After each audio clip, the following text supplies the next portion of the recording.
آقا علیہ الصلوۃ والسلام کا سفر معراج یہ 3 مراحل پر مشتمل ہے، اور تینوں مراحل ہی الگ الگ کیفیات اور احوال پر مشتمل ہیں کہ ان ہر سفر، ہر مرحلے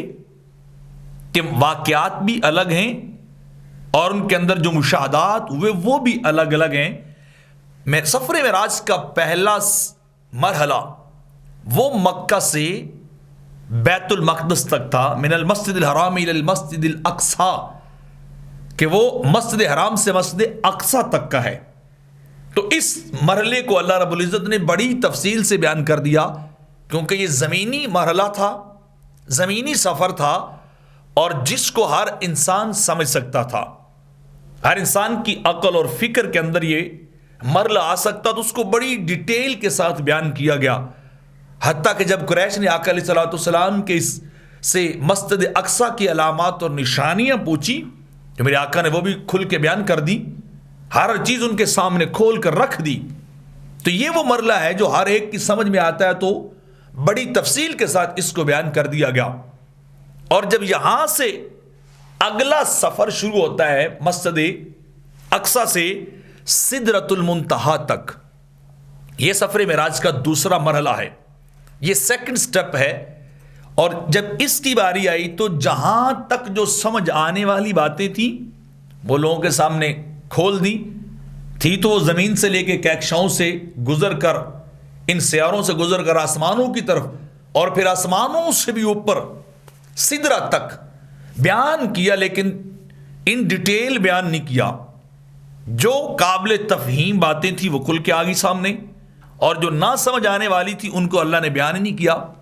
اور پھر تیسرا مرحلہ سدرۃ المنتہا سے نکل کر وہ لامکاں تک ہے،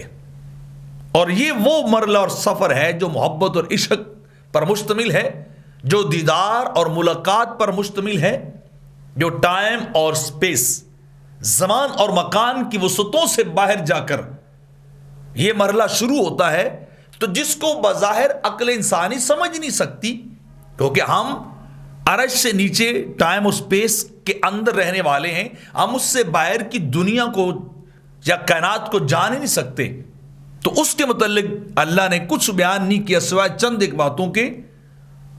باقی باتیں ساری کی ساری آف دی ریکارڈ رکھی۔ تو فرمایا اوحا الی عبدہ ما اوحا، کہ اللہ نے جو کچھ کہنا چاہا اپنے بندہ خاص سے وہ کچھ کہہ دیا، وہ کچھ فرما دیا۔ تو یہ تیسرے مرحلے کو اللہ نے بڑا خفیہ رکھا، کیوں؟ یہاں آ کر انسان کی عقل اور فکر جو ہے وہ مغالطہ کھاتی ہے، وہ دھوکہ کھا جاتی ہے، وہ پریشان ہو جاتی ہے کہ یہ سفر کیسے ہوا، اور کیسے وہ اوپر جو ہے وہ ٹائم اور سپیس کی وسطوں سے نکل کر میرے آقا اوپر چلے گئے، یہ نہیں ہو سکتا۔ تو اس کو اللہ رب العزت نے کیا کر دیا، اس کو چھپا دیا اور اس کو آف دی ریکارڈ رکھا، آن دی ریکارڈ پہلے اور دوسرے مرحلے کو بیان کر دیا۔ تو یہ 3 مراحل بنتے ہیں سرکار کی